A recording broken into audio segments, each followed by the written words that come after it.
Hey team, and welcome to my office. Come on in, take a seat. I've got snacks and some tea, but we'll get to that in a minute. I'm really happy that you're here today. There's something that I really wanted to talk to you about. So, the zodiac is the most central piece of astrology, but even having that kind of an exalted status doesn't really save it from being the target of misconceptions or misunderstandings. Perhaps the biggest misunderstanding or myth of the zodiac is the idea of the 13th sign. This is something that astrologers have had to deal with kind of periodically over the past 25 years or so, and incorporates a lot of smaller misunderstandings about the nature of the zodiac to help prove its case. Today, the story of the 13th sign originates primarily with astronomers who offer up bad faith arguments and purposefully conflate ideas in an effort to probably discredit astrology. We see these articles are often rife with language about how astrologers are wrong or the zodiac has changed. But what if I told you the call was coming from inside the house? What if the 13th sign and other alternate zodiacs originated not from astronomers trying to make astrology look bad, but from astrologers trying to discredit the tropical zodiac in an effort to make astrology more palatable to the scientific community? And that's the tea.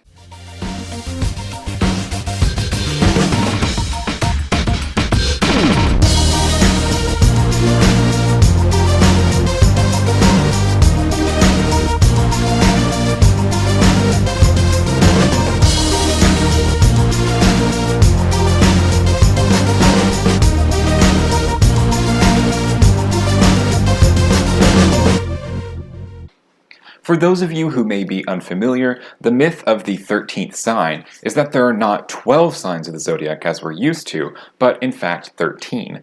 This 13th sign is usually Ophiuchus, and it was allegedly overlooked for various reasons.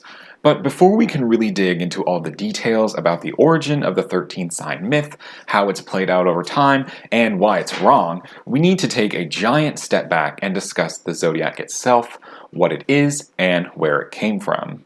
If you've seen my first video in the History of Astrology series, then a lot of this will start to sound familiar to you. But even though we think of the zodiac we currently use as being Greek in origin, our zodiac is actually a product of Babylon. Around 1000 BCE, a text called the Mulapin was compiled, and Around 1000 BCE, a text called the Mulapin was compiled, and this text lists 17 constellations that are found in the path of the moon. This is essentially our prototype zodiac, which includes all of the 12 contemporary zodiac signs and a few others who we don't consider to be zodiacal constellations today. This difference is due to the focus being on the moon, while our current tropical and sidereal zodiacs are based on the path of the sun. Current scholarship agrees that the Babylonians had two separate and overlapping traditions of constellational categorization. The first is that many of the constellations depict the gods or their symbols. We see this in the figures of the Great One, which we would today recognize as Aquarius, but the Babylonians saw him as a representative of their god Enki. Similarly, the constellation of the bow and arrow was named after the goddess Ishtar. Today we see this figure as Canis Major. The second tradition, and the one that probably has more meaning for astrologers, is the rustic calendar. Several constellations represent agricultural activities or concerns, and the idea is that as these constellations rise up just before dawn, they mark the appropriate time or season to begin certain activities, or expect specific weather conditions. The decidedly pastoral constellations of the ram, the bull, the crook, and the shepherd rise in the spring, when new calves and kids are born into the herds. The summer sees the emergence of the warlike constellations of the lion, the serpent, the armed twins, and the bow and arrow, which symbolize the raging and deadly heat of summer. And then, during autumn, we see more specific agricultural imagery involving either produce, as in the case of the furrow and frond constellations, or in farming tools, like in the harrow and the wild boar. Finally, the winter brings with it the rainy season and an overabundance of stellar watery symbolism, with the fish, the great one, the goatfish, and the tails. This system of following the year and the constellations that rose with the sun likely inspired the eventual shift from the moon-based zodiac of 17 constellations to the sun-based zodiac of 12 signs, which occurred sometime between 600 and 450 BCE.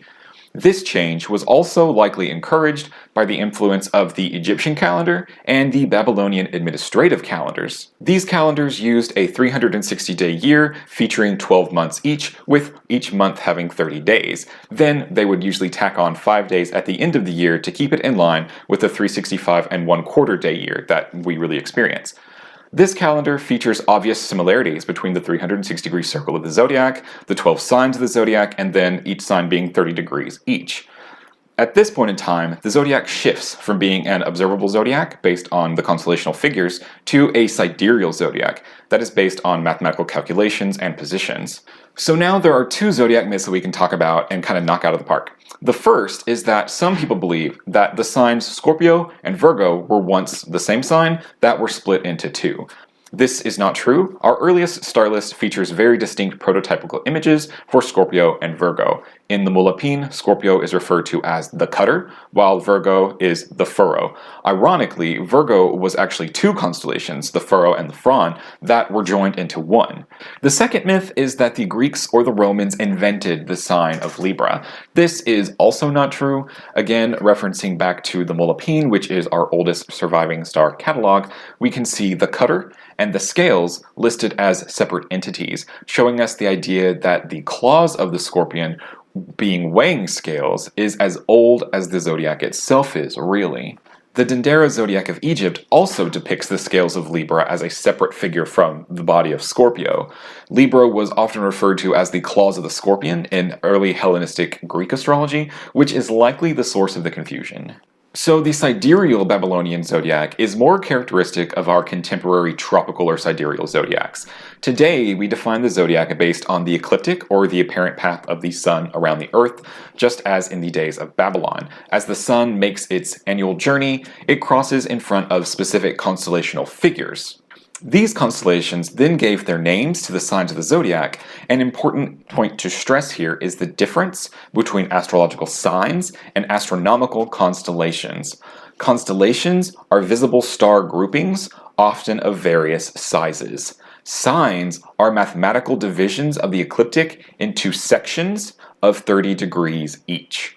The signs share the names and images of the constellations, but nothing else. So, while there may be 13 zodiacal constellations, there are not 13 signs, but we're getting ahead of ourselves here. Around the 1st century AD, though, astronomers started to notice a problem. The stars and constellations were moving, becoming out of sync with the seasons. The Mulapin tells us the Pleiades marked the spring equinox, but they were slowly replaced by Aries. Today, the spring equinox takes place within the constellation of Pisces. While we think the Babylonians had some idea of this phenomenon called precession, we aren't sure really how much they understood about it. We have some examples historically of constellations changing in significance over time, and may be able to argue that that change in significance was due to precession pushing constellations out of seasonal sync. But we aren't also sure if the Babylonians didn't just think their calculations were becoming more accurate as time moved on. So it's really hard to say how much they really understood of the phenomena, even though they clearly observed it and recognized it. So today, we credit the discovery and understanding of precession to the Greek astronomer Hipparchus, and in the 1st century AD, Claudius Ptolemy came up with a solution to fix the precession issue, which was to introduce a new zodiac. Ptolemy introduced the idea of a tropical zodiac, or basically a zodiac that does not move with precession, but remains fixed in relation to the seasonal cycle. By making Aries the first sign of the zodiac, and by fixing the beginning of Aries with the spring equinox, astrology becomes more of a seasonal calendar where we equate or associate the sun's position in different signs with specific seasons or times of year. Whether Ptolemy was aware of it or not, this method is a neat throwback to the Babylonian rustic calendar. The signs Aries and Taurus are now eternally associated with spring and the birth of new cattle, just like they were in Babylonian times. The sign Leo, associated with high summer, just like the lion was in Babylon. Virgo and Libra are again associated with late summer and early autumn harvests. And we have the watery signs of Aquarius. Capricorn and Pisces are now forever bound to the rainy winter seasons, at least, of course, in the northern hemisphere. Today, it might sound kind of silly to fix a celestial coordinate system to the solstices and equinoxes, but the idea of a moving sidereal zodiac caused untold havoc to early astrologers and astronomers who were unable to accurately record the rate of precession or keep up with it in real time. Today, we're really lucky that we have computers that are able to calculate the positions along the sidereal zodiac, but in the Hellenistic period, we have almost no idea what zodiac-specific astrologers were using. The idea of a fixed zodiac that didn't require constant updates must have been a godsend. At this point, we have two zodiacs, and this is true even today. On the one hand, we have the sidereal zodiac, which is more popular in Indian astrology. This zodiac focuses on retaining the relationships between the signs and constellations as closely as it can, while kind of sacrificing the seasonal timing aspect behind it. The tropical zodiac, which is more popular in the West, prioritizes that seasonal timing by fixing the zodiac in place and sacrifices the connection between the signs and the constellations from which they derive their names, as the constellations slowly but surely drift away from those zodiacal sectors. This, along with the fact that the signs were never meant to be true reflections of the constellations, is the reason why we see the whole "your zodiac sign has changed" narrative that often accompanies Ophiuchus. These zodiacs share a common parent in the Babylonian constellational zodiac, but both the sidereal and tropical zodiac have 12 signs of 30 degrees each, and no zodiac in history has used 13 signs. Part 2. Ophiuchus sticks his foot in it. So, if no historical zodiac has ever utilized a 13th sign or an Ophiuchus equivalent, why am I here? Why are we talking about this? And how did this myth get started? Is this the future? Well, as the sun appears to move throughout its annual journey, by our modern reckoning, he sits in front of 13 constellations. 12 of these constellations have been given their names to one of the 12 signs of the zodiac. But the 13th constellation, Ophiuchus, has not. Why is that? Why is Ophiuchus singled out as the only zodiacal constellation to also not be a sign? The answer is basically that the Babylonians didn't regard Ophiuchus as a zodiacal constellation, so it never got made into a sign. It's probably no surprise to hear that different cultures have envisioned the night sky differently throughout different periods of time. Weird. The Greeks, Babylonians, Chinese, and Arabic civilizations, as well as many more, each had their own unique ways of conceptualizing the night sky and different pictures it made or stories it told. The Chinese saw the night sky as the realm of 4 great constellational figures, the 4 guardian gods. Each of those 4 were then made up of 7 smaller asterisms. Arabic civilizations had very few kind of connect-the-dot style constellations and mostly saw the night sky as areas of space where herds of animals were, with the individual stars indicating individual specimens of the herds of sheep, cows, goats, ostriches, and others. We see references to this in the names of lunar mansions, for instance. While the Greeks and Egyptians would dummy out Babylonian figures and substitute their own. The clearest example of this, in my opinion, is the section of the sky occupied by the Greek figures of Cephus, Cassiopeia, and Andromeda.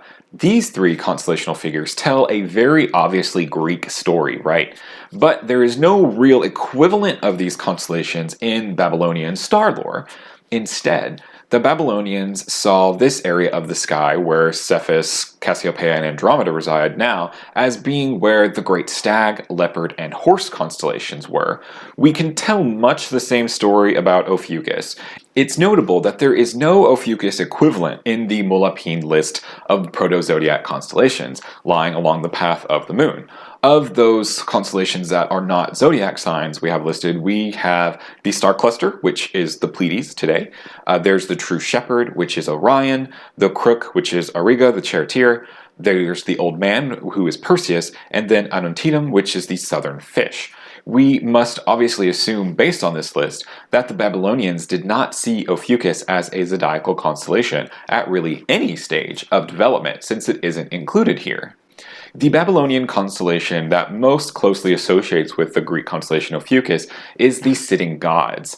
This figure appears seated, as the name implies, presumably as his serpent legs coil around beneath him. While no exact depictions of the sitting gods survive today, there is evidence that the Babylonians never considered the constellation as crossing the ecliptic, both from its absence from being listed in the Molapine and the appearance of this constellation in the Dendera zodiac. Here we see the figure of a god, perhaps Horus, seated in a boat situated above the figures of Scorpio and Sagittarius. Of course, the Greek rendering of Ophiuchus is a full human figure with legs wrestling a separate serpent, and the star Theta Ophiuchi clearly crosses the ecliptic. It's hard to argue with that.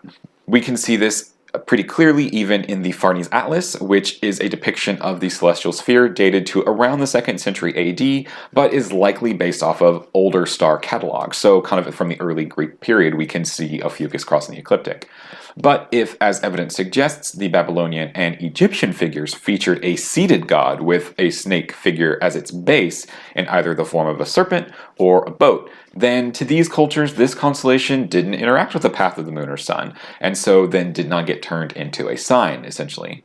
This becomes more of an issue today, where our current understanding of the night sky and all of these Ophiuchus's sign claims are informed by the International Astronomical Union. This governing body introduced, voted on, and approved our current sky map in 1928, then announced it 2 years later in 1930.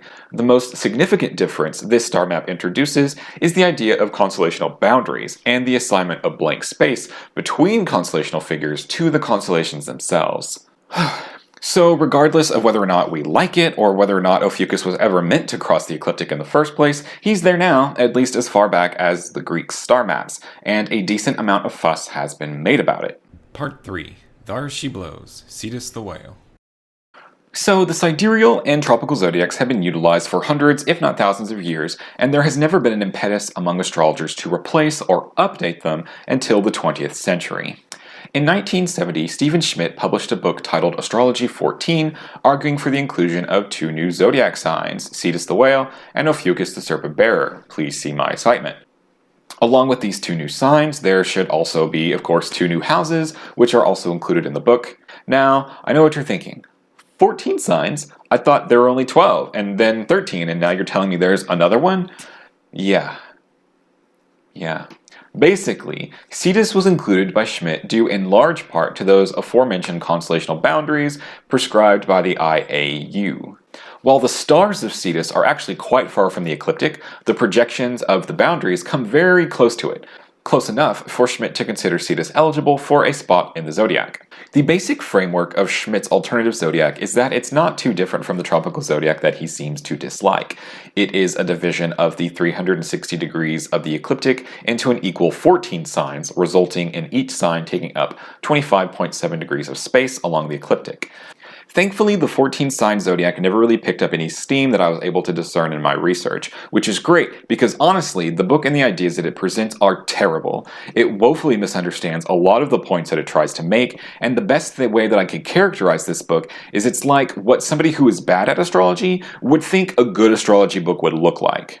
Does that make sense? Schmidt refers to his zodiac as being scientifically accurate, but it isn't at all. The first sign that something was off is that all of the signs are the same size. Like, oh, lunchtime. Is this now a mukbang since I'm eating this? Schmidt calls his zodiac scientifically accurate, but it isn't. At all. The first sign that something was off is that all of the signs are the same size when the constellations that they're named after are not. His zodiac starts with Pisces because that's the constellation the vernal equinox currently occurs in, which is fine and makes sense. But he just sets the beginning of Pisces to March 21st, which is the beginning of Aries in the tropical zodiac. So he just makes the beginning of Pisces the first day of spring, just like the tropical zodiac is, and is like, it's fixed, I did it.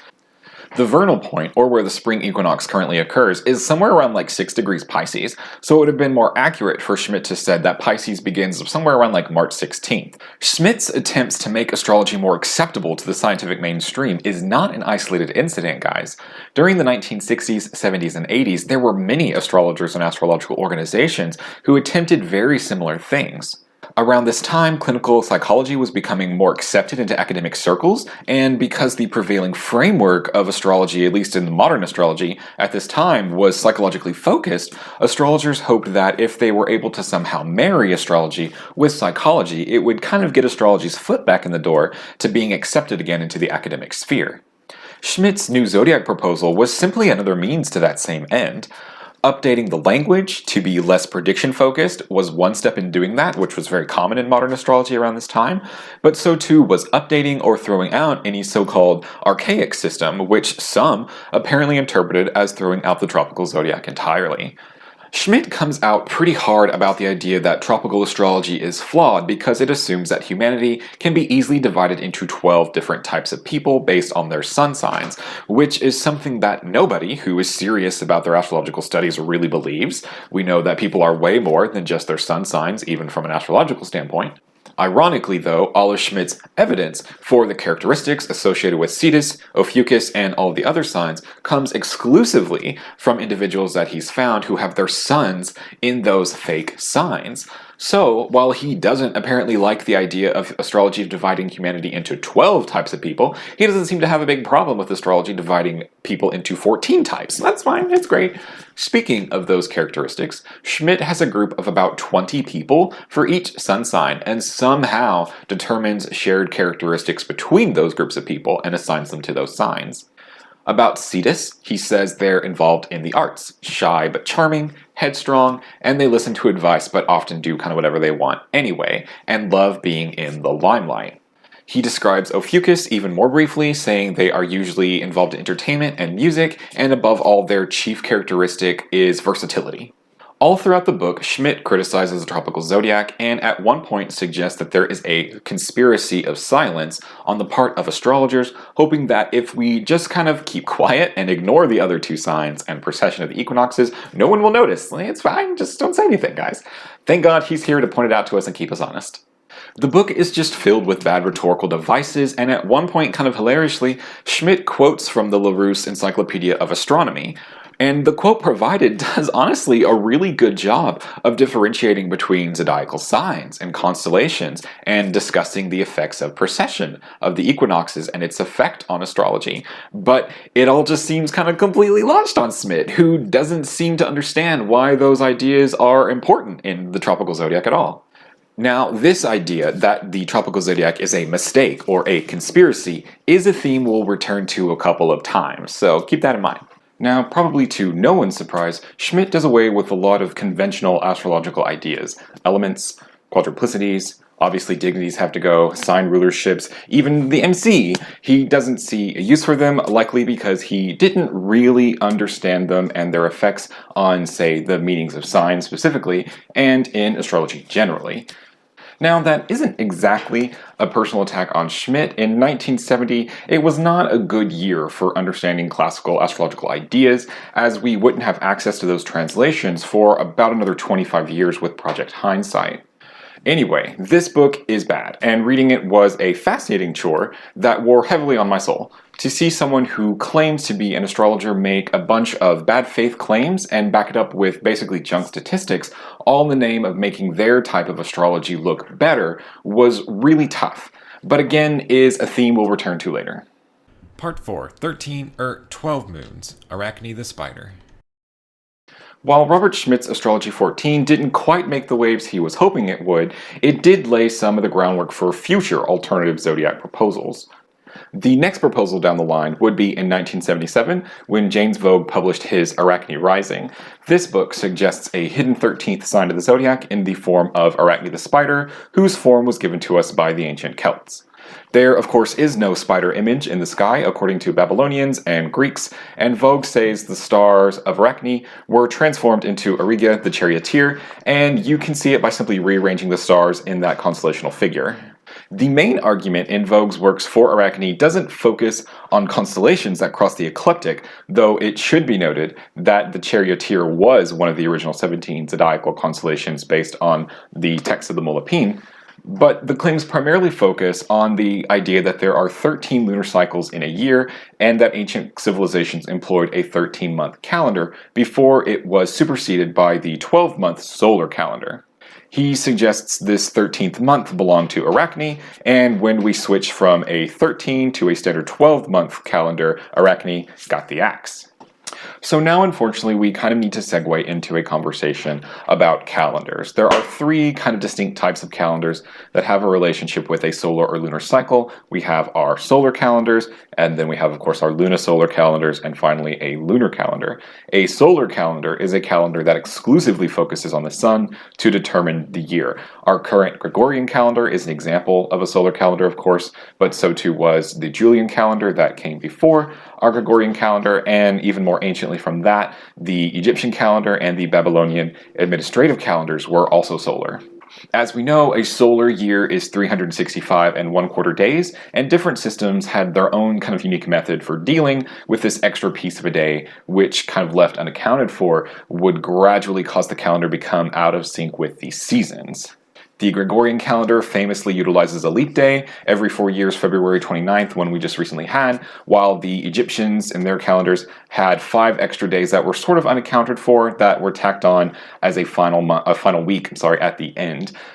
And that's kind of solar calendars. A lunisolar calendar is a calendar that emphasizes the relationship between the sun and the moon through primarily the vehicle of lunar phases. It's rare to find one different. Any calendar that starts their month in relation to a specific moon phase, such as the first visible crescent moon, is by definition a lunisolar calendar. These are the Chinese calendars, Hebrew calendars, and the Hijri calendar. They're all still in use today. Each of these calendars begin their month with a specific moon phase. They all have 12 months in their year, but every 2 or 3 years, they will have to add in an extra 13th month to make up the difference and have the seasonal year and the lunar year line back up more in sync with one another. The final type of calendar would be what we would call a lunar calendar, or one that focuses exclusively on the moon's motion in order to keep time. There is no evidence that a purely moon-based calendar was ever utilized historically, aside from, arguably, an attempt in the International Fixed Calendar, which was introduced in 1902. It would be very difficult to talk people into adopting a lunar calendar when we have the lunar solar calendar, and tracking time with moon phases is such a much more visually compelling system. So just to be clear, there is no evidence that an ancient culture ever used a standard 13-month or a lunar exclusive calendar. Instead, the evidence shows cultures would utilize either solar options or lunisolar options, or kind of some combination of the two, often using the two calendars together at the same time. The idea of an ancient 13th month calendar is still contemporaneously used when we're talking about the zodiac and other related ideas, and it's based either on a conscious choice to conflate or obfuscate the lunar cycles and the calendar, which is kind of exactly the case with Arachne rising, spoiler alert there, or, just due to ignorance and not really knowing the difference. To give more information on this, there are 2 important lunar cycles. The first is called the lunar synodic cycle, which is the cycle of moon phases. It counts the time it takes for the moon to come from one new moon until the next new moon, or kind of in astrological terms, from one conjunction of the sun to the next conjunction of the sun. And that cycle takes up 29.5 days. The second lunar cycle is the moon's sidereal cycle, and this is how long it takes the moon to return to the same place in relation to the stars. In astrological terms, this is how long it takes the moon to return to the same degree of the zodiac.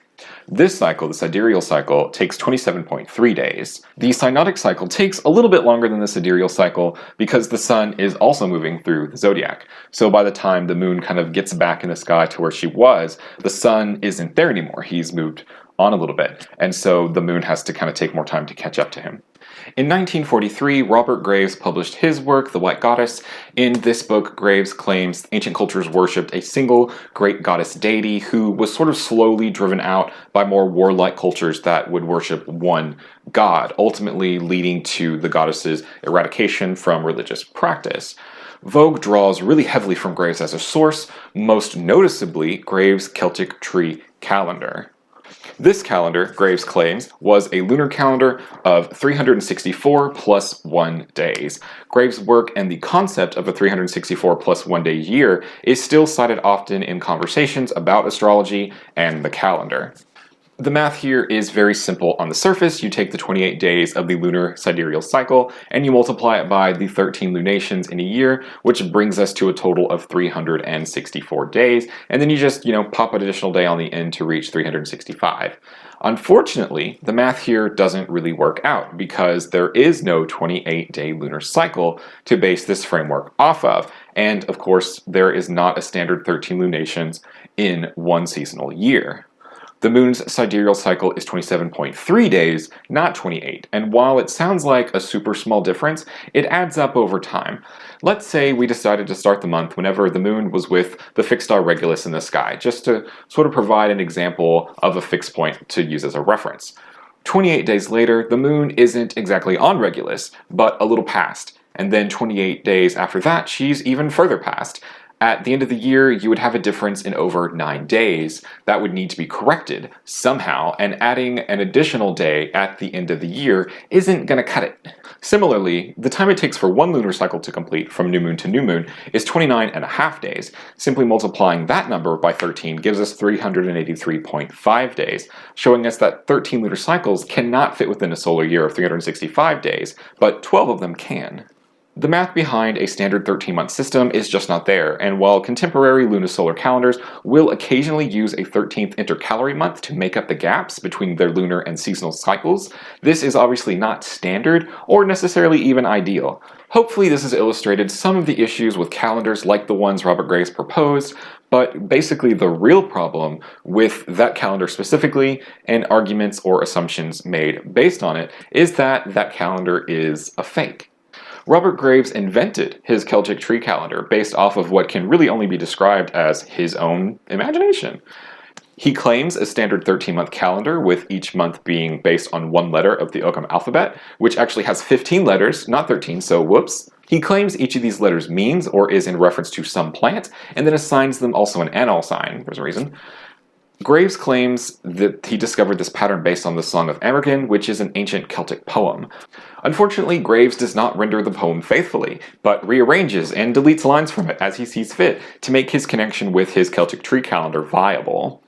There is no evidence that any calendar was used by the ancient Celts, and Graves's tree calendar is proposed some serious issues, most notably the claims the beginning of the year to be equivalent to around December 22nd, or the winter solstice, but Celtic reconstructionists today are more likely to put the new year around Samhain, at the end of October, though we also have some evidence of mid-June or summer solstice beginnings with the 2nd century Coligny calendar. This Celtic tree calendar is still popular among neo-pagans today, and you can find several books and websites that talk about a Celtic tree astrology based on this. There is no evidence of a Celtic tree astrology or tree signs because, of course, it was all made up by Robert Graves in the 1930s and 40s. So anyway, back to Arachne. James Vogue borrows very heavily from Graves's work and, of course, from Greek myth to create an identity for Arachne. Of course, there's always the Greek myth of Arachne, who famously beat the goddess Athena in a weaving contest and was turned into a spider for her efforts. But Vogue also connects it to the Theseus and Minotaur myth because Theseus famously used a string to find his way around the labyrinth. Ultimately, the sign of Arachne is connected with the Celtic goddess Arenhod and the moon, and seen as emblematic of earlier lunar cults. Vogue also claims that the sign of Arachne was intentionally suppressed by authority figures because of its association with the divine feminine, being related to a goddess. As an astrological sign, Arachne is associated with psychics, healers, the intuitive and spiritually gifted, as you can read from the bottom of the book here, and for these and other reasons, the sign was basically written out of history, and any and all information about it was censored. The attempts to link this fake sign with Greek goddess mythology inspired by Robert Graves is probably a deliberate ploy. Perhaps the strangest part of the book is that the author has a section where he says he collected the data of 127 psychics, and lo and behold, 24 psychics have their sun in Arachne, the most of any of the other signs. The author uses Uri Geller as a poster child for Arachne. For those unfamiliar, Uri Geller is a famous stage magician and illusionist whose claim to fame was his supposed ability to telekinetically bend spoons. In 1973, just 4 years before Arachne Rising was published, Geller was a guest on an infamous episode of The Tonight Show with Johnny Carson, in which he basically failed to perform any feats of telekinesis, making Geller look like a fraud, more or less. Geller was also involved in some informal testing of remote viewing, whose methodologies were widely criticized. He has also famously failed to assist the Exeter Football Club in their games, failed to stop Brexit telepathically, and failed to sue Nintendo over Kadabra. While other psychics are identified in Vogue's test group, he talks about a couple of them every now and again, but he never mentions all of them because there were never 127 of them to begin with. And of course, moon and ascendant placements in the fake sign are also considered, not just sun signs, a big step up from Astrology 14. It's the focus on Geller that's probably our biggest clue that something's not right. It turns out that the whole book of Arachne Rising is a ruse. There is no such individual as James Vogue. That is a pseudonym for science fiction author John Sladek, who wrote Arachne Rising as a joke in an attempt to show that people will believe anything. Pseudonyms belonging to other science fiction writers also appear in the book as other psychics or famous Arachnians, who of course nobody's ever heard of. In 1982, Sladek did an interview where he was asked about Arachne Rising, and he said, "The James Vogue books, Arachne Rising and the Cosmic Factor, were conceived as jokes, but very quickly turned into money-making enterprises. Only they didn't make a lot of money either, so finally they turned out to have been a gigantic waste of time. Except that I can say that I invented or discovered the lost 13th sign of the zodiac." Thankfully, the claims made by Sladek never really caught on, and astrologers didn't take the bait, as far as I can tell. Unfortunately, parts of Arachne Rising would go on to inform later proponents of the 13th sign zodiac. This is not the last time that we'll hear about a 13th sign associated with femininity, psychics, healers, and magic that was supposedly suppressed by the church or civil authorities. Part 5. Ophiuchus, the astrologer's bane. In the 1980s, astrologer Barry Parkinson started working on constructing what would eventually become contemporary 13-sign astrology. Parkinson's goal was to create a system of astrology that adhered to the visible constellations and worked to accurately measure the boundaries of the constellations as they interacted with the ecliptic. This work spanned much of the 80s. Eventually, Parkinson was concerned that his astrological work would conflict with the work he had done with astronomy and other scientific fields, a very real concern even today, and used a pseudonym, Walter Berg. Prior to his work in astrology taking off, Parkinson worked as a writer of various scientific course material and was a frequent guest on radio talk shows in the UK.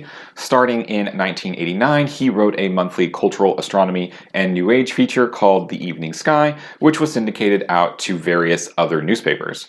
Between 1995 and 2005, The Evening Sky went online, but the site is now defunct and can only be accessed through the Wayback Machine. It focuses on monthly bulletins about astronomical events or sightings, but the archives are now offline and were not saved by the Wayback Machine. These bulletins feature not only astronomical events, but also some astrology and cultural astronomy mixed in as well. Allegedly, in 1993, he won an award from the Committee of the Public Understanding of Science for his work with the Evening Sky. I say allegedly as I wasn't able to verify that independently, even though it would make sense for Berg to receive some type of recognition for his work in this arena. Then, 1995 comes along and something happens.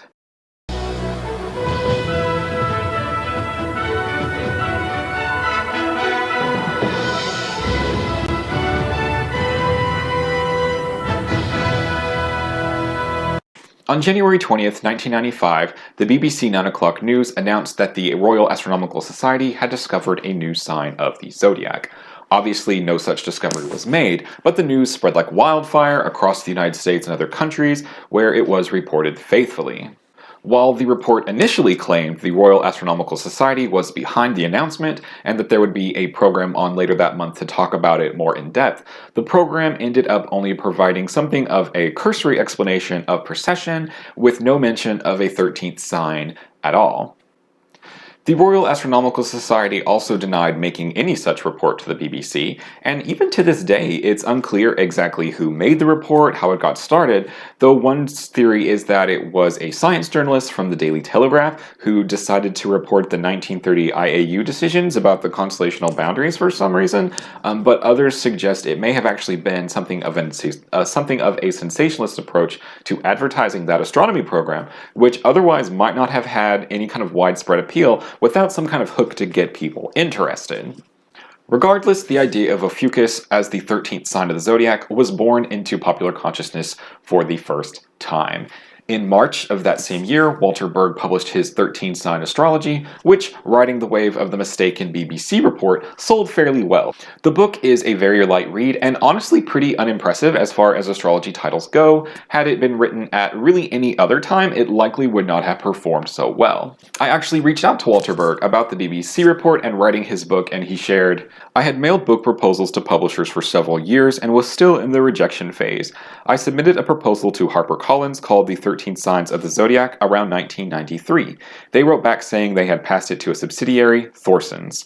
My proposal focused on cultural astronomy, looking at the 13-sign astronomical zodiac and linking it to my current 13-sign zodiac astrology, with underpinning knowledge, festival dates, paganism, animism, etc. In February 1995, I wrote to Thorson's regarding current media surrounding the 13-sign zodiac interest and my proposal. They wrote back and invited me for an interview. Remember, publishers are market-driven. At the interview, the commissioning editor had a whole program worked out, a book on astrology with subsections, relationships, love, health, etc. 40,000 words. Target audience, the housewife. I was a little disappointed. I wanted a more substantial work. The energy of the 13-sign zodiac, linked to bioresonant subsystems and living structures, linked to Jungian and Bergen astrology. They wanted the manuscript in 4 weeks. They offered me in advance, which they paid pronto, and I said yes. The deal was the commercial aspects of astrology, the lucky horoscope of the daily tabloid, and you may meet a tall, dark, handsome stranger. It was a compromise I still struggle with to this day. My original proposal reached for a spiritually deep 13-sign zodiac. After completing and delivering the manuscript, several strange things happened. 12-sign zodiac had wind of the 13-sign zodiac and wrote to Thorson's asking them not to publish the manuscript or dreadful things will happen. Thorson's attitude went from positive to negative. I was sent galley proofs to make final corrections, the boundary dates were not correct, and several other minor corrections which were ultimately never made. With hindsight, it felt like someone in a position of power was leaning on the commissioning editors. Only 10,000 units were published. I was booked on about 40 BBC radio stations to promote the book. Listeners were calling in really interested, but could not get hold of the book. No one stocked it. Later, irate listeners were calling and writing saying they could not get the book or even order it in central London. I received dozens of complaints, so I canceled the promotion in the middle. It is odd. Passions are high. The 13-sign zodiac never really got a hold in the West until about 10 years later. That same year, 1995, Berg proposed a glyph for Ophiuchus, which was included as a Unicode symbol in 2006, but is actually absent from the book itself. This is likely one of those uncorrected errors that Berg mentioned. Another pretty noticeable one is that the glyphs for Pisces and Gemini are actually swapped in the text. Berg's story is really fascinating for a couple of different reasons. The most obvious is the drastically different environment astrology was faced with in 1995. Today, astrology is much more popular, and there is already an audience for it. This gives publishers much more confidence in really dense and detailed astrological books. This obviously results in higher quality work that we're able to enjoy today. We didn't have that in the 90s, as the previous astrology boom from the 70s had basically worn off by this time. Even in an environment completely conducive to information about the 13-sign astrology, Berg was not able to write the book he wanted, but the book the publishers wanted for maximum commodification. Berg's 13-sign system, at least as written in the book, is fairly rudimentary insofar as the actual astrology goes, but the astronomical mapping is pretty impressive since the zodiacal constellations are all different sizes.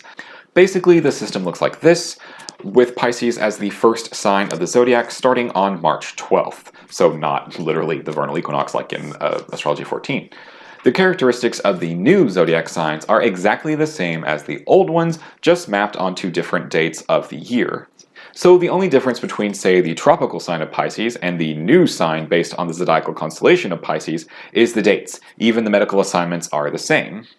In some ways, Berg's zodiac, originally called the New Zodiac Astrology, accomplished many of the things Stephen Schmidt's 14-sign zodiac failed to do in 1970. It accurately mapped the constellations to their ecliptical coordinates, something Schmidt didn't really even attempt to do, even if he paid lip service to it.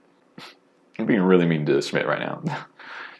Berg was the first individual to offer any sort of astrological keywords or assignments to his additional constellation, something noticeably absent from Schmidt's Cetus and Ophiuchus and even Sladek's Arachne. Berg describes Ophiuchus as Pisces. That's right, Ophiuchus is a mutable water sign ruled by Jupiter but also Pluto, because obviously.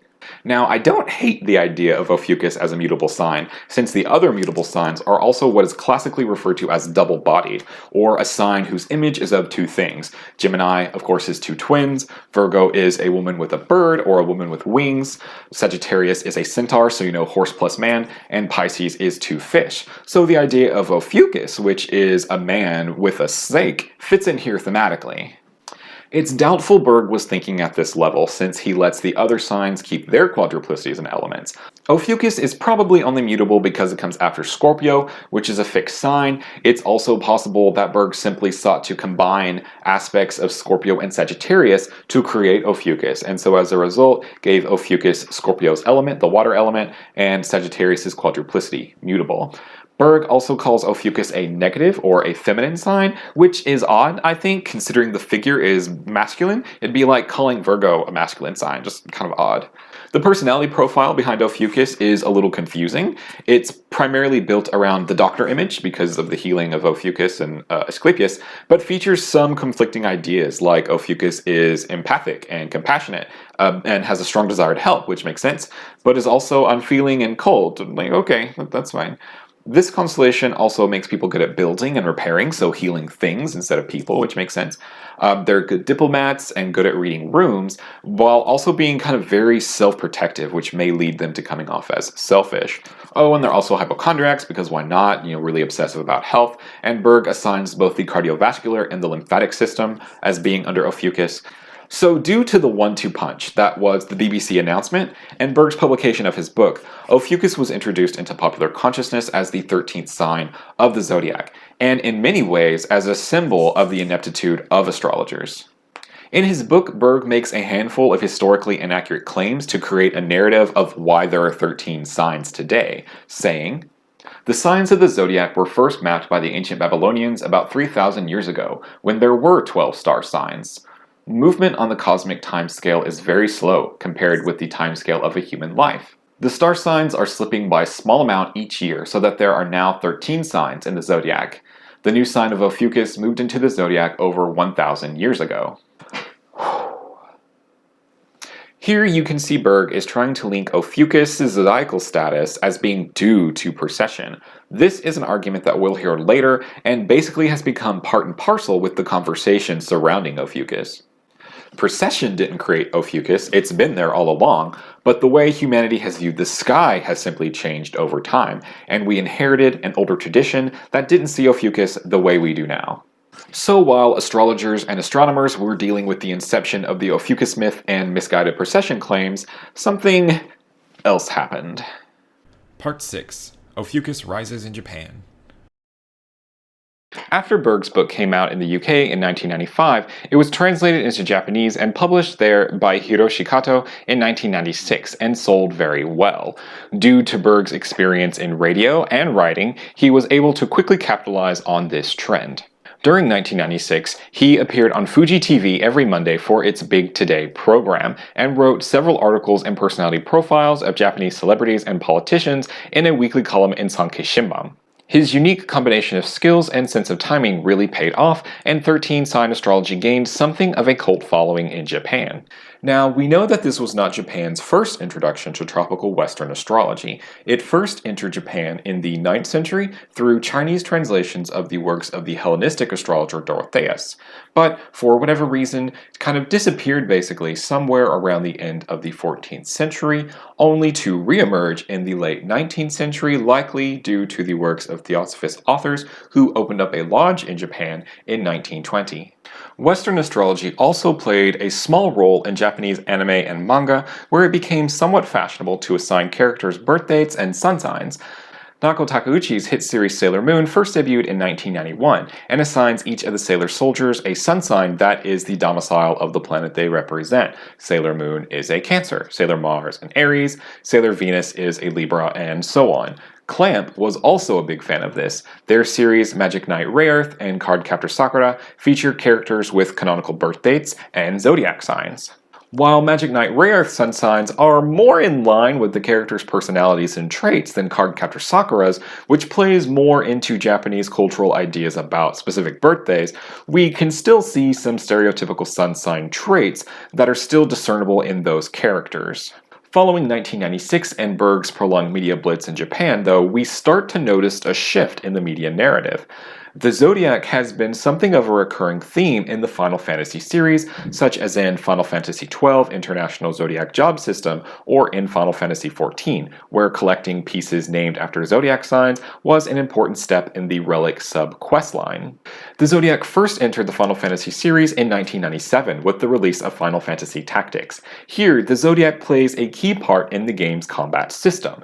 Each character is given a zodiac sign based on their birth date in the tropical zodiac. The sun signs of two characters are a variable in damage calculation. If characters have signs with good compatibility, they will do more damage to their target. Incompatibility results in reduced damage. This is based on the standard sun sign compatibility rules that astrologers also hate to have to deal with signs in trine being more compatible, signs in square being less compatible, and opposite signs having the best or the worst compatibility based upon the sex of the unit. The zodiac also plays an important part of the plot in Final Fantasy Tactics.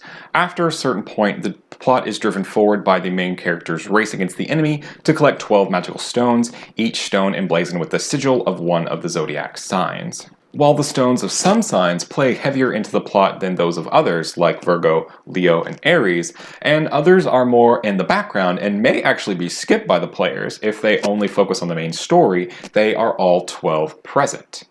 In fact, there's actually a 13th. In what is Ophiuchus' first appearance in media, Final Fantasy Tactics features the so-called 13th sign as a hidden stone in the bottom of the extra dungeon, Midlight's Deep. This dungeon is famously annoying to play through, requiring the player to find a secret panel on the map that allows them to advance to the next floor, instead of just victory in battle like literally every other encounter in the game. At the bottom of Midlight's Deep, the player is greeted by a boss fight against the legendary hero Elidibus, who carries the Serpentarius, or Ophiuchus stone. He transforms into his one-winged angel form, which is a direct reference to the constellation, as it holds a giant snake over its shoulders, and the player can learn the most powerful summon spell from this boss fight, Zodiac, which is also a snake-like figure. In 2000, Final Fantasy IX was released and also references the Zodiac with the side quest to collect the 12 Stellazio coins. There is one coin for each sign of the Zodiac, and after collecting all 12, a hidden 13th coin for Ophiuchus is revealed. This coin is found in the same location the player would find the Scorpio coin earlier. Curious. I'm curious. Final Fantasy XII, released in 2006, also features the signs of the Zodiac as an important theme. As a prequel to Final Fantasy Tactics set in the distant past, the Zodiac stones once again play a part in this game, this time as the game's summoned beast mechanic. Each stone contains one of the summoned beasts, who can be summoned by the party after defeating them in battle. Only a couple play a direct role in the plot as something like a plot coupon, but again, the Ophiuchus summon is present, this time locked away, again, in the deepest part of the Henna Mines, where Zodiac must be defeated before he may also be summoned. His data log entry shines some light on his character and reads, "The strongest of the scions created by the gods, they feared his growth and so kept him a child. So indomitable is his strength, that all things are by him twisted and pressed into oblivion. He alone fashions the laws governing all things, and administers punishment in place of the gods. So is he keeper of precepts, and his authority is absolute." Basically, he's too powerful and had to be locked away. This is actually an interesting callback to themes present in the Arachne Rising book, which seems to have a large impact in the way that Ophiuchus is talked about in contemporary astrology even today.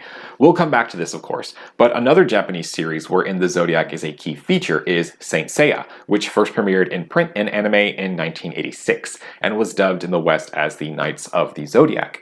Here, warriors don armors, or cloths, that are powered by the 88 constellations and fight for the goddess Athena. In Saint Seiya, these constellational armors or cloths come in 3 grades. There are 48 bronze cloths, which feature the, we'll say, D-list constellations like Pegasus, which is worn by our titular character Seiya, Andromeda and Draco.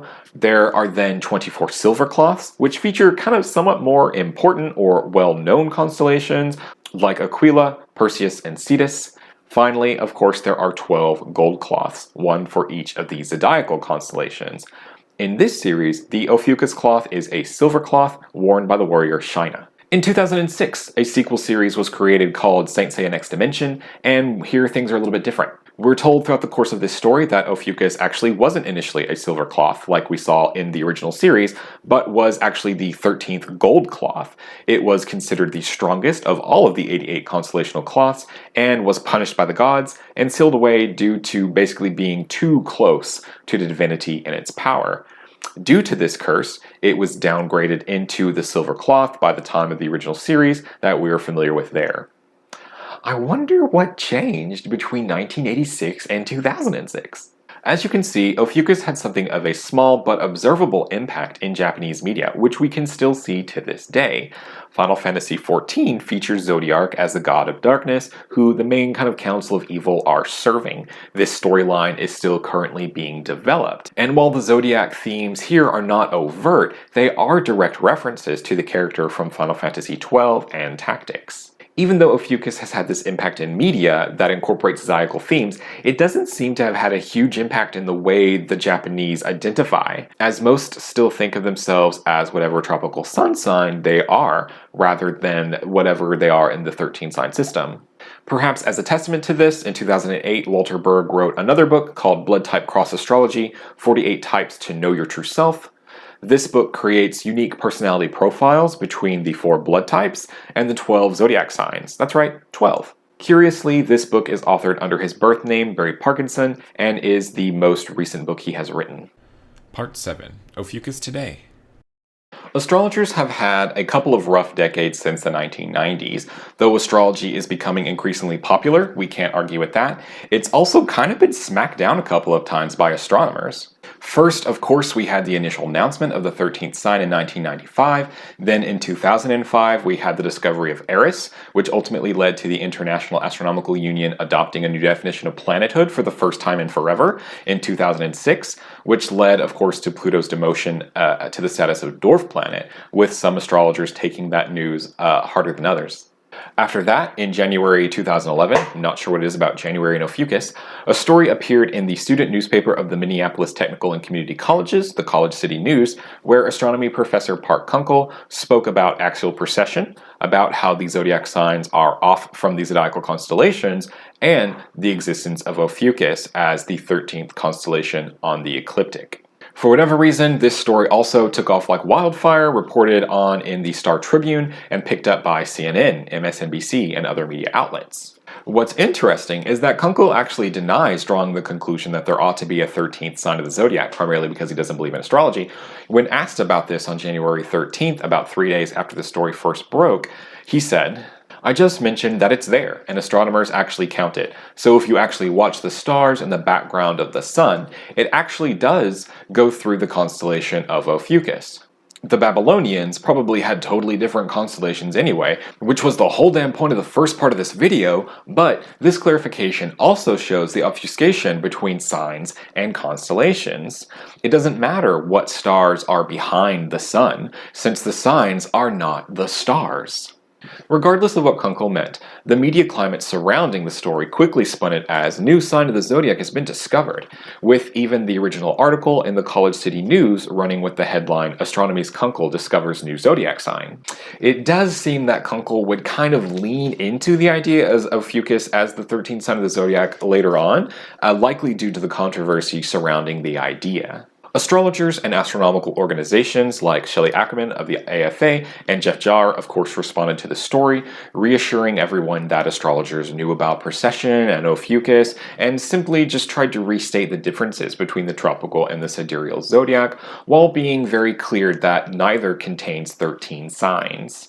Interestingly, even some of the media reports coming out at the time, such as the CNN article, were quick to point out the issue and reassuring everyone that the tropical zodiac had not changed, which is pretty impressive from a media organization. Like, can we get that today, please?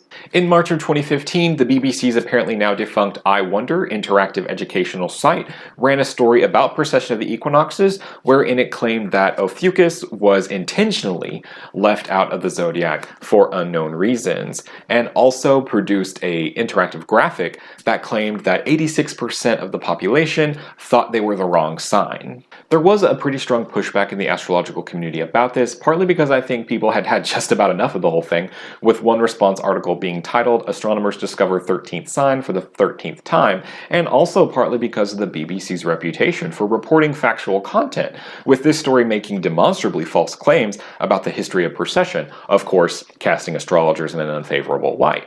Deborah Holding put in so much energy into pushing back against this, continuing a several-month-long email complaint with BBC producers about this content, which she documented extensively on her personal Facebook page. The amount of effort Holding put into this is incredible, and honestly, we owe her a huge thank you. You can still find the correspondence on her personal Facebook page. She wrote a very detailed article about the factual inaccuracies contained in the BBC report. You can find a link to it and just about any other source I've mentioned in the video description below.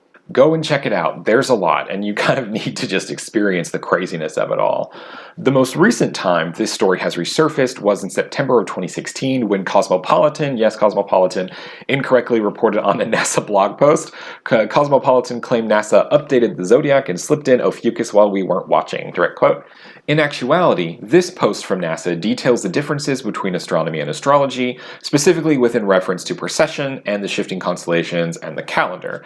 The post does, of course, feature some of our time-honored errors, such as the conflation between the constellations and the signs, naturally, and an odd comment about how the Babylonians recognized 13 zodiacal constellations, which is true, and also how other cultures, unnamed other cultures, and traditions have recognized as many as 24. And, you know, a pro tip is that 100% of historical claims that are based on an unnamed other cultures are bullshit, especially if it's unnamed ancient cultures, just like this one was. NASA eventually responded to all the hubbub this generated by saying they didn't change the zodiac signs, they just did the math, which was great, good for them, kind of crushing a lot of the momentum behind the story. Still today, though, you can find remnants of this conversation currently happening. Even during the course of researching this video, I stumbled upon a news story about updating zodiac signs and Ophiuchus, which was published in The Sun, dated January 20th, 2020, and saw a handful of social media posts concerning the same topic in mid-February. They're trying to do it again, right now. Let me tell you, I've been researching this since late December, and I've never felt like I've had my finger on the pulse of what's going on in the universe more than I do right now. These ensuing years have affected how Ophiuchus was handled by astrologers who would seek to apply this new constellation in their practice. While in its earliest form in Berg's work, Ophiuchus was associated with healing and compassion, sometime between 2007 and 2016, the narrative surrounding the sign began to change. At some point, Ophiuchus became associated with divine feminine principles and themes of oppression and suppression. The earliest reference to this I was able to find was in a 2011 book titled 2013, The Beginning is Here. The book makes many claims that would become popular and be echoed in several other places online concerning the supposed history of the 13th sign of the zodiac. Here, the author Jim Young associates the numbers 13 and the figure of the serpent with the divine feminine. And of course, because Ophiuchus is the 13th sign of the zodiac, even though technically it would be the 10th sign of the zodiac if you started from Pisces, and features a snake, it becomes a symbol that is then associated with this narrative. Here, Ophiuchus is a symbol of female liberation and how it has been trampled underfoot and kind of pushed to the fringes of society in much the same way that this hidden zodiac sign supposedly was. While female oppression is a very real thing, both in history and even today, its associations with Ophiuchus are not real things, and are based on several historic misconceptions. We do see, though, some interesting parallels in the myth associated with Asclepius, who was killed because of his ability to revive the dead. Short version, he was suppressed by authority. Of course, there is a longer conversation that could happen here about how the Asclepius myth isn't the only one that's ever been associated with the Ophiuchus constellation. Others, like Apollo's victory over the serpent Python, have also been used to describe the story behind the constellation, and might also explain why the serpent held by Ophiuchus is depicted as being much larger, and obviously more aggressive, than the snakes that are featured in the Asclepius myth. John Roberts, in his article on the evolution of the Greek constellations from the Babylonian ones, wrote, "The Greek identification with Asclepius is certainly a late confabulation. Asclepius' serpent was nothing like this one," which, I'm told, is what she said. A lot of this is likely due to the influence of Robert Graves, who we met earlier. His fake Celtic tree calendar was also founded on this idea that there was a time when goddess-worshipping cultures utilized a 13-month calendar based on the cycles of the moon, ignoring solar calendars completely, of which there is no evidence, and of course the math doesn't work out for that. There are not 13 lunar cycles in a year, there are 12.3, and so there can never be a full 13 lunar cycles within a seasonal year. Using such a system would lead to an extra 18 days every year, quickly pulling the seasons out of sync with the dates. This continues to be discussed today with countless online articles talking about how superstitions surrounding the number 13 are born from cultural misogyny. Cultural misogyny is real, but there are also different explanations for why the number 13 is considered unlucky, which likely does stem in large part from calendar making, where 12 months of a lunar solar calendar is considered the ideal. But every now and again, of course, we have to add in a 13th month to keep that seasonal sync up. While these ideas may be a little bit older than 2010, it is interesting to see them formulating around this time, when Ophiuchus was starting to become a thing due to news media. It's also interesting that this happened to fall around the lead up to December 21st, 2012, and the Mayan calendar, with a lot of supposedly Mayan symbolism being cited by many proponents of Ophiuchus as divine feminine ideas. While Mayan and other Native and Central American cultures had their own cosmologies and constellations, there is no evidence that these had any impact on the development of the Babylonian and Greek zodiacs. What I find most interesting about this aspect of the Ophiuchus story is how closely this narrative resembles the story in Arachne Rising. That book also featured a hidden 13th sign of the zodiac, whose associations with femininity and magic and the moon were intentionally suppressed. Sladek's ideas were likely directly influenced by Robert Graves, who Sladek cites extensively in many sections of his book. Now, I have to confess I've never seen any site or book reference Arachne Rising as evidence or inspiration behind the Ophiuchus as a representative of divine feminine ideas, but it's honestly just too much of a coincidence to be completely unconnected. Of course, its connection may only go so far as the link with Robert Graves, and I need you to remember that Arachne Rising was completely made up. Of course, due to the association with suppression, many who utilize this 13 constellational zodiac are staunch opponents of the tropical zodiac, which they see as like a false zodiac created to solidify their suppression. They tend to pass on historically incorrect narratives about the motivation behind creating the tropical zodiac and what it seeks to accomplish.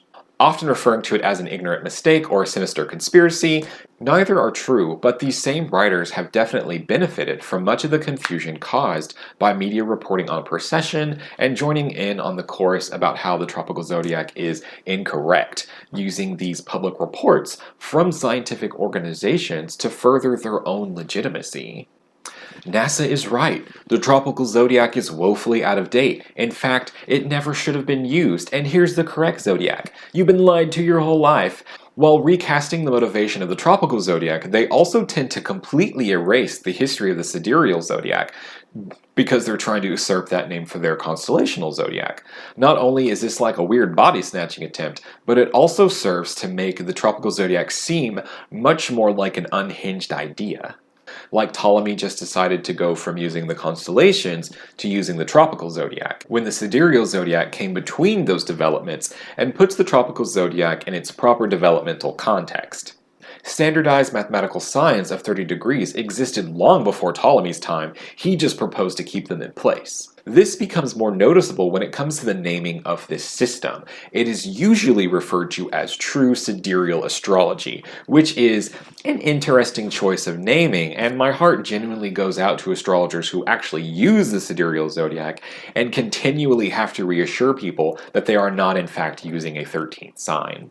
I want to make clear, though, that there are definitely ways to explore issues specific to women with tropical astrology, and that those issues and the issues of other marginalized groups are worth exploring and giving voice to. I just don't think doing so with a spectacularly alternative historical reading is the best way to go forward. Attaching real issues to demonstrably false narratives might make for a compelling story, but it cheapens those people's experiences. And if there's one thing marginalized communities don't like being told, it's that they're making up stories about what they've experienced. To me, the connection between Ophiuchus and divine feminine principles mirrors very closely how in the 1960s and 70s, and even today really, it was popular to associate the planet Uranus with homosexuality. Not only is it probably not true, but it also carries with it a whole host of unfortunate implications due to Uranus's association with rebelliousness and deviancy. What's even more strange about this, at least to me as a traditional astrologer, is that astrologers have had Mercury from the beginning, and Mercury has been talked about in genderqueer terms since at least the time of Vettius Valens in the 1st century. I think it will be much the same story with this, especially as our community, as the astrological community, continues to amplify and give space to the voices of women and other minorities. While we can probably never expect to be 100% free of Ophiuchus and other bad faith claims about our practice, at least we can have a better understanding about where those claims come from and how to respond to them. It's sensationalist, it's scandalous, and it makes a good story, and there is a certain kind of timelessness to it. This means that astrologers will have to deal with these and related claims well into the future. We may be seeing another cycle of the story now in early 2020, and there is no doubt that we'll see it again within another few years. Oh, baby. As exhausting as this whole situation tends to be, I think astrologers owe a kind of a sense of gratitude to Ophiuchus and precession of the equinoxes, kind of as sick as that sounds. These kinds of stories and their virality in the news and online probably play a larger part than we would really like to think in astrology's current popularity. They provide us with the opportunity to explain the more technical parts of our craft and open the door to those more complicated conversations. They offer glimpses to the interested and uninitiated of just how complex astrology can be, which is great, since one of the main arguments against astrology is how simple it seems from the outside due to the prevalence of sun signs. What do you mean there are 13 signs of the zodiac? Wait, how are zodiac signs determined? What do you mean other planets can be in signs? Then, suddenly, you have an astro enthusiast who has probably always been interested at least a little bit, but now they've been introduced into the wider world of astrology at an earlier point in their studies, and now they have a much better understanding of the mechanisms than they would otherwise. So thank you, Ophiuchus, and for all of the new people that you brought into the fold. I think it's very important for astrologers to interface compassionately with the people who are questioning or confused, but at the same time, it's important to not let ourselves be pushed around or waste too much time with the bad faith reporters and individual scientists, astronomers, and opportunistic astrologers who know better and are just trying to get attention. So, if there's one thing that I hope you get out of this hour and 15-minute long exploration of a super niche astrological topic, thanks so much for hanging in there with me, is really just the understanding of the differences between the signs and the constellations of the zodiac. Just being able to understand and articulate that to others is, not only just a really good thing for any astrologer to be able to do, or anybody who has an interest in astrology to be able to tell others, but it also helps take the wind out of the sails of a lot of common arguments against astrology generally, or the tropical zodiac specifically. There's also nothing inherently wrong with proposing alternative zodiacal structures. The tropical zodiac was obviously an alternative to the sidereal zodiac of the time, but we have to be careful and make sure that we're using clear terminology, and having the information to be able to tell the difference between signs and constellations helps you to see through those attempts to confuse people or to conflate meanings and terminology. So, anyone who's trying to tell you that they use a 13-sign system of astrology is either intentionally trying to mislead you by conflating terminology, or doesn't really understand the different terminology themselves. Because a zodiac sign is a specific thing with a specific definition of an equal division of the 360-degree ecliptic into 30-degree segments, there can only be 12 of them. But you can have as many constellations along the ecliptic as you want. Today, we just happen to have 13. But that also doesn't get proponents of a 13-constellation zodiac off the hook easily, since basically after that they have to create an entirely new approach to astrology based off of the number 13, as the number 12 is so heavily ingrained into the tropical and sidereal zodiacs and focuses very heavily on the meanings of signs. Whether that's the 4 elements with 3 representations each, or the 3 quadruplicities with 4 representations each, we see the division of 12 becoming a significant factor over and over again. Ultimately, the only thing that's ever going to really successfully counter these claims is just education and astrologers being more open and aware of what they're doing and sharing that with their followers or people who are interested in what they're doing. This is something that I do think astrologers and astrological organizations have gotten a lot better with, obviously since 1995, but even since 2011, so we're doing a good job there. Unfortunately, astrologers are probably always going to be playing defense to these kinds of claims, since the story of your zodiac sign has changed or you believe you're the wrong sign are obviously going to be more sensationalist and more interesting to the outside viewer, rather than, detailed and sensible explanations. So all there really is to do about it is just to keep fighting the good fight.